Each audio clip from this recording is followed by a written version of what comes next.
자, 여러분들 그러면 한번 시작해 보도록 할게요. 최대한 제가 아는 선에서 최대한 답변을 드리도록 할 건데요. 저희 컨설팅 시간은 여러분들 지극히 개인적인 저의 견해입니다. 그렇기 때문에 여러분들이 상처받으실 필요도 없고, 또 여러분들이 제 말을 100% 신뢰하실 필요도 없고 참고만 하시면 되는 거예요. 아셨죠?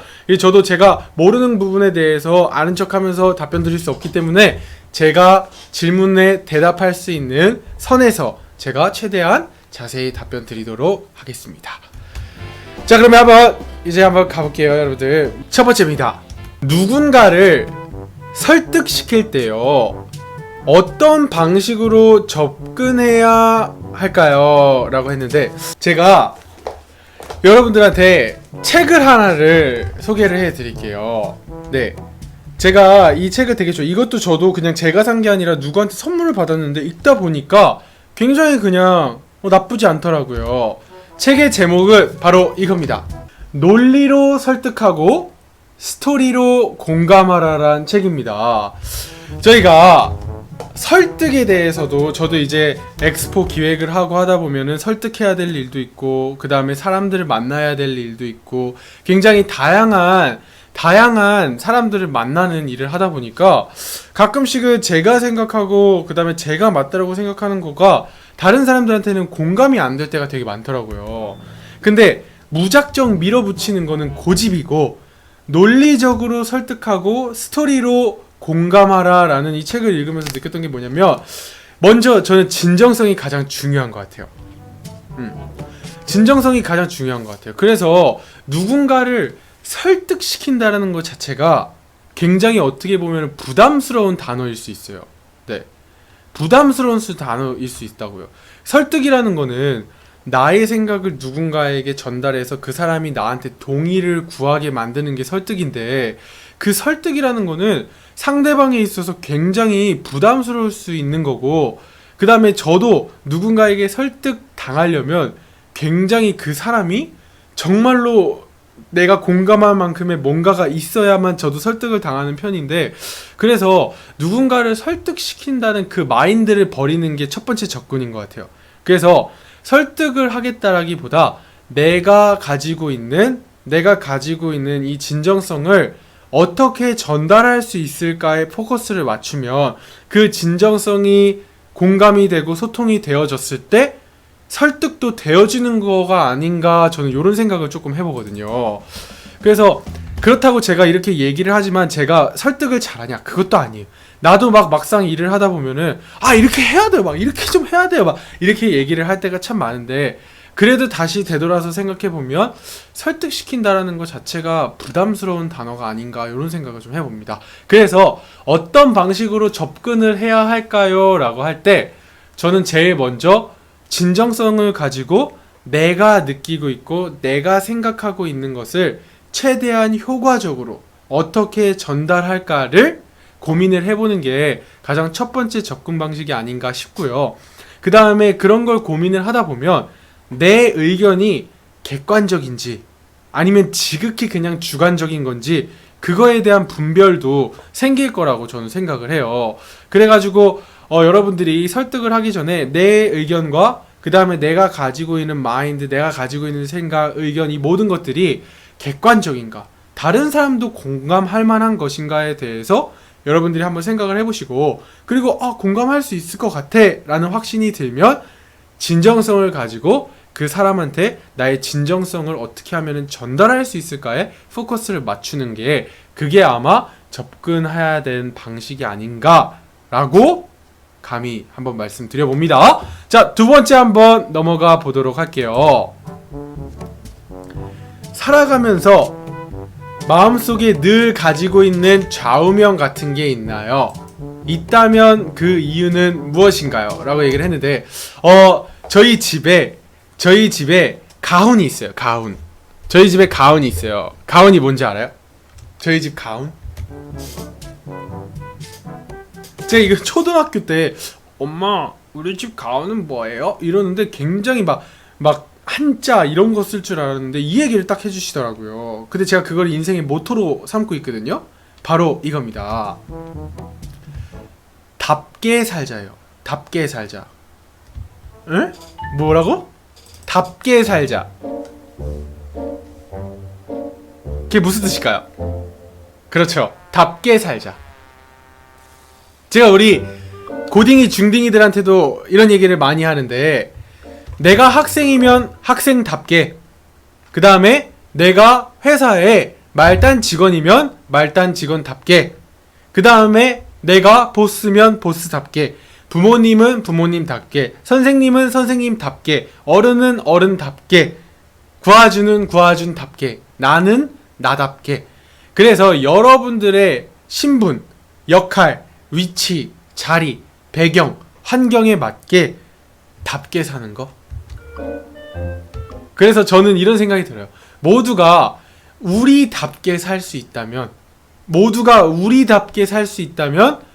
이 세상이 조금 더 나아지지 않을까. 저는 이런 생각을 한번 해봅니다. 그래서 모두가 우리답게 살 수 있다면, 우리 시아오님이 시아오님답게 살고, 우리 히토닉님이 히토닉님답게 살고, 우리 로즈가 로즈답게 살고, 우리 하루나님이 하루나님답게 살고, 정치인들이 정치인답게 살고, 선생님들이 선생님답게 살고, 학생이 학생답게 살고 하면 더 나은 세상이 되지 않을까요? 그죠?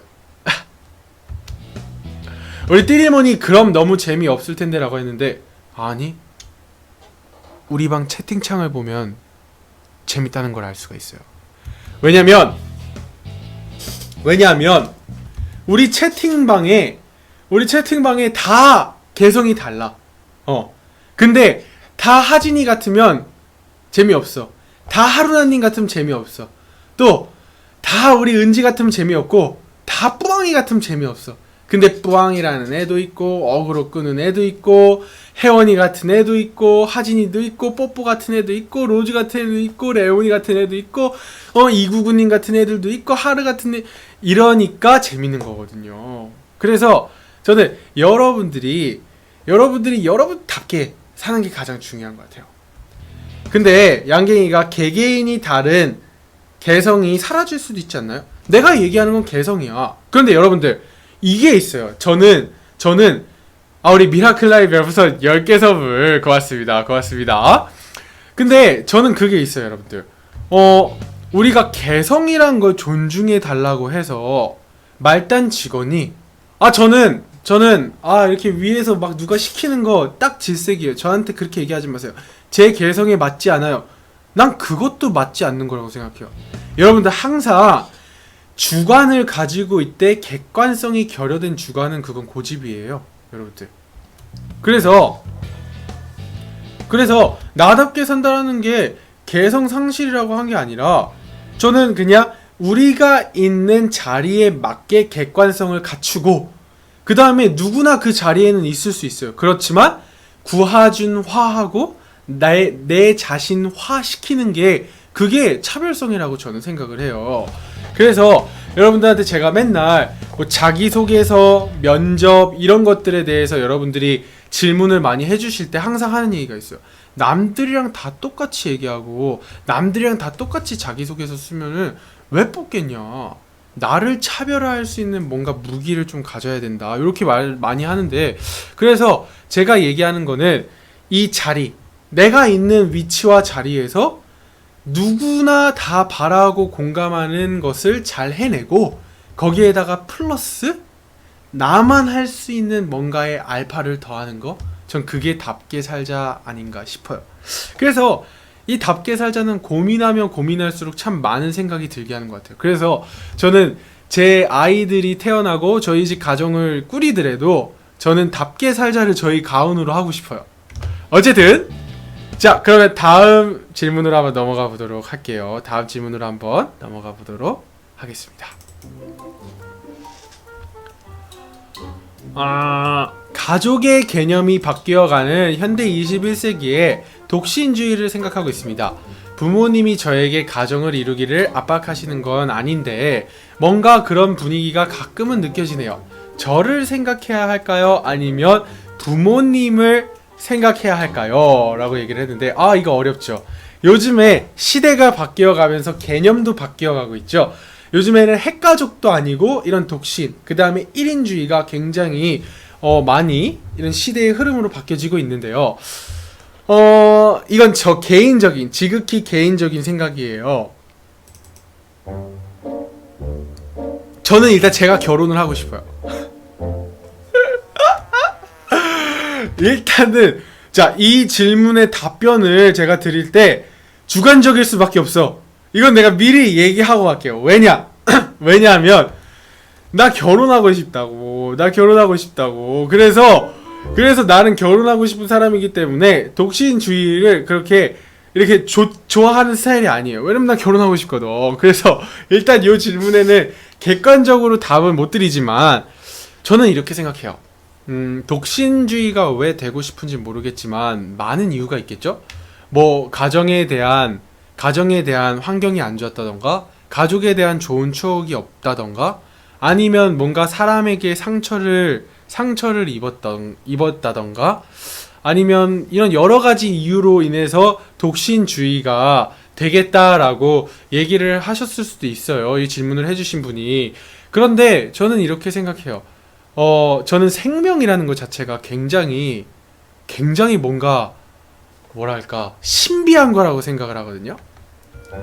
굉장히 신비한 거라고 생각을 해요. 그래서 봐봐, 우리가 똑같이, 이거는 여러분들 우리 고딩이 중딩이들 잘 들어요. 설레지 말고. 똑같이 우리는 다 정자와 난자를 통해서 사람이 됐단 말이지. 근데 똑같은 구조로 우리가 형성이 됐는데 다 달라. 진짜 다 달라. 그리고 더 중요한 건 뭐냐면 가족이라는 거는 또 달라요. 우리가 아무리 친해도 진짜로 피를 섞고 나는 가족이랑은 또 다른 그런 가족만이 가질 수 있는 뭔가가 있어. 그게 대판 싸우고 뭘 해도 여러분들 그거 알아요? 우리가 그냥 일반 주위 사람들이랑 막 싸웠어. 정말로 피 터지게 싸웠어. 이제는 너 안 봐! 그러면 안 봐질 수 있어요. 안 봐질 수 있는데 가족은 안 볼 수가 없다. 그러니까 그냥 형식상 안 보고 살 수는 있는데 그 생각이 없어지지는 않더라고요.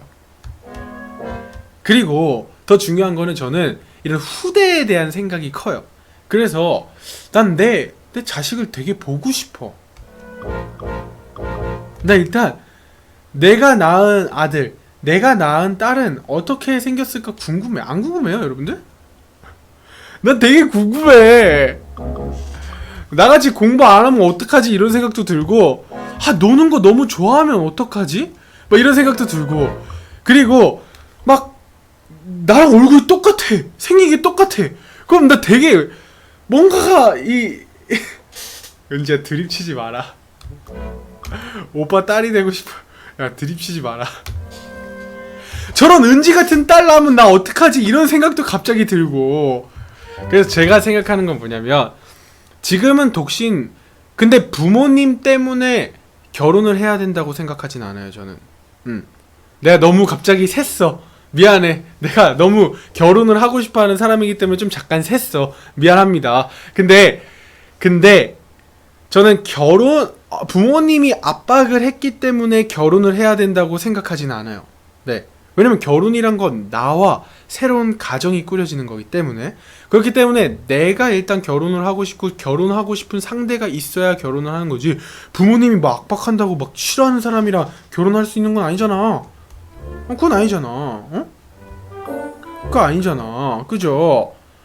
그래서 나는 그렇게 생각해. 막 싫어하는데 막 부모님이 막 뭐 조선시대도 아니고 이 친구가 결혼해! 이런다고 막 결혼할 수 있는 거 아니잖아요. 그죠?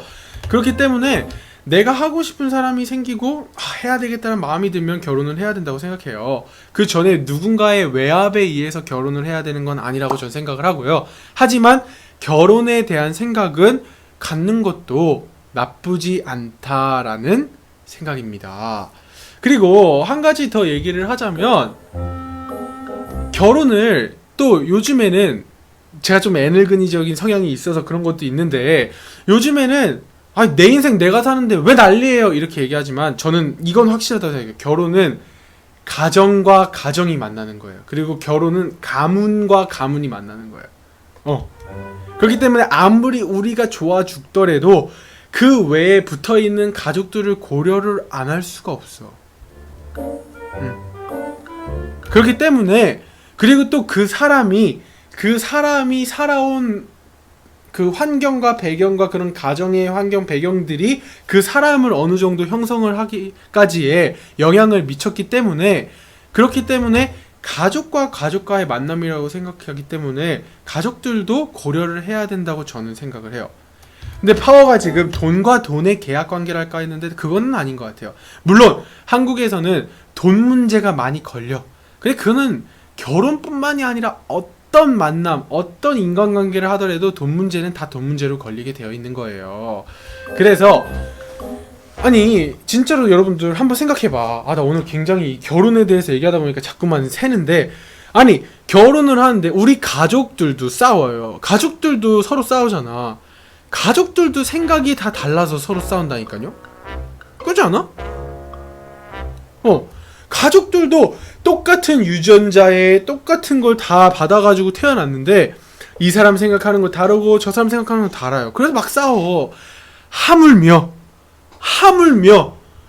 가족도 아니고 자라온 배경, 환경, 장소, 위치 다 다른데, 관심사도 다 다른데 그 사람이랑 잘 산다는 거, 그건 정말 기적 중의 기적이죠.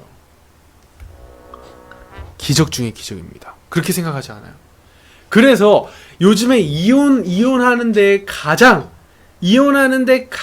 많은 이유가 뭐냐면 성격 차이래요. 성격 차이래. 이혼하는데 가장 큰 원인이 뭐냐면 성격 차이래. 근데 성격 차이가 날 거라는 거를 생각을 못하고 결혼하는 것 자체가, 결혼에 대한 이런 생각들이 많이 너무 개방적이 되어졌다라는 거죠. 그래서 이거는 갑자기 내가 결혼에 대한 생각을 얘기하다 보니까 이렇게 샜는데, 요 질문에 답변을 드리자면, 부모님이 압박하셔서 부모님을 생각해서 결혼하는 건 그건 와이프에 대한 예의도 아니라고 생각하고요. 그리고 부모님을 위한 진정한 효도 아니라고 생각하고요. 나 자신을 위해서도 아니라고 생각하고요. 나 자신이 정말로 결혼을 할 그 타이밍을 한번 찾아보는 것, 집중해 보는 거가 좋을 것 같다라는 생각이 듭니다. 자, 우리 그러면 다음 질문으로 한번 넘어가 볼게요.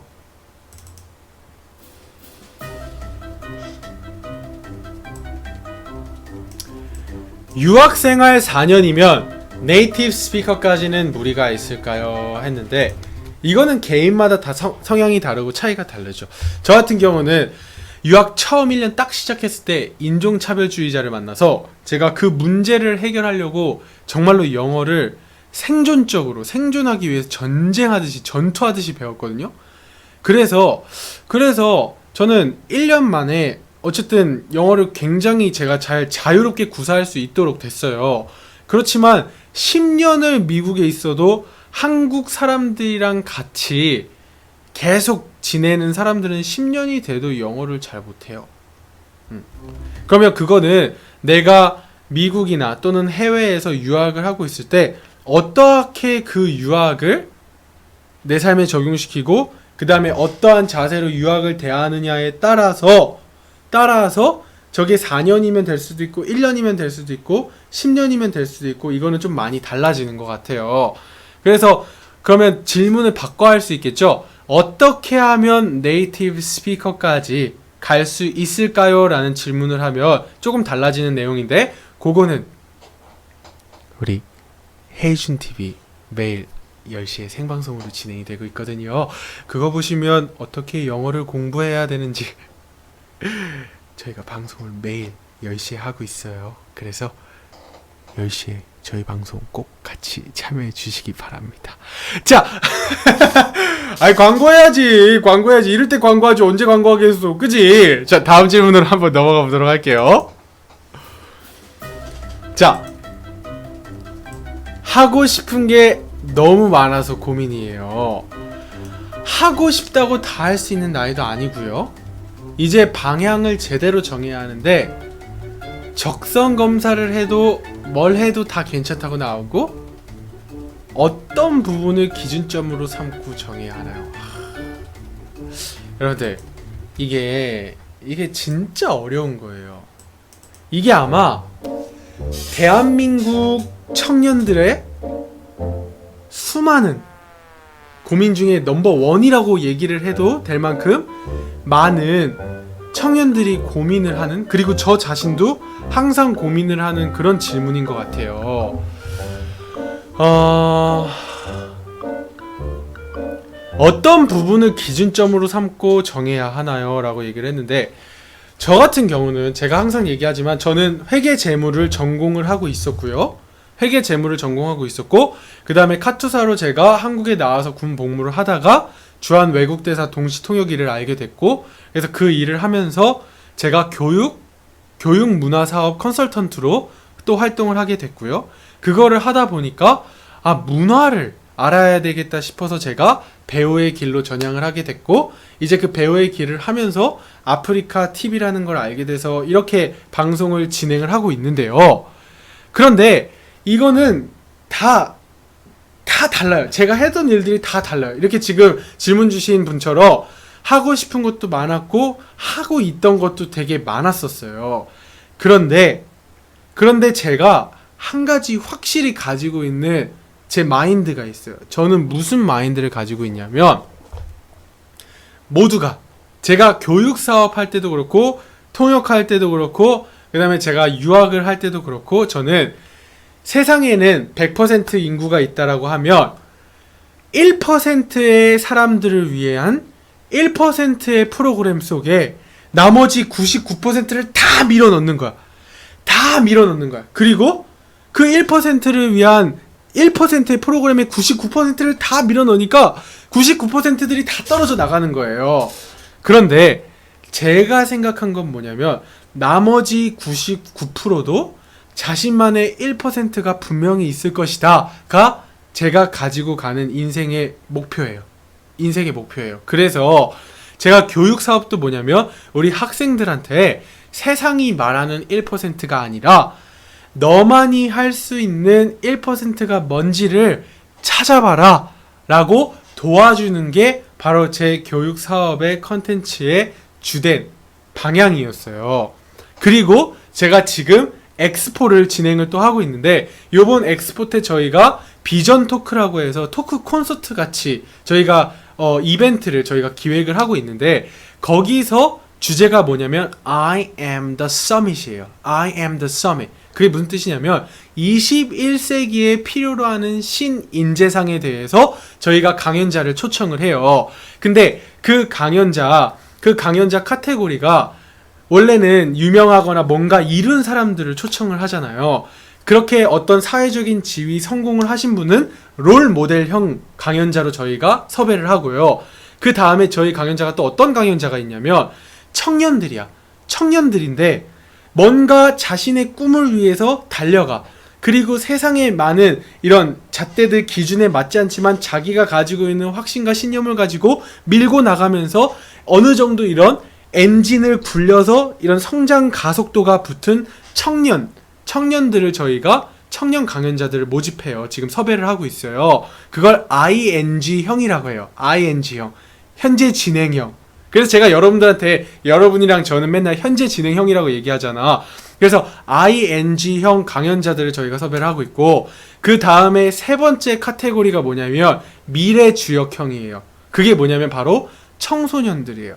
근데 이 청소년들은 뭔가를 이룬 청소년들이 아니라 그냥 자신의 꿈을 발표를 하는 청소년들 8명을 세울 거예요. 그래서 나는 이러이러한 배경에서 이렇게 자라오고 있지만 저는 이러한 꿈을 가지고 있어요. 아직은 이러이러한 게 부족하긴 하지만 전 이 꿈을 위해서 저는 한번 달려볼래요! 라고 그냥 사람들 앞에서 자신의 꿈을 발표하는 거죠. 그럼으로써 자기가 정말로 나중에 그 신인재가 되었을 때 모습을 그려볼 수 있도록 하는 게 바로 미래 주역형 강연자, 청소년 강연자인데요.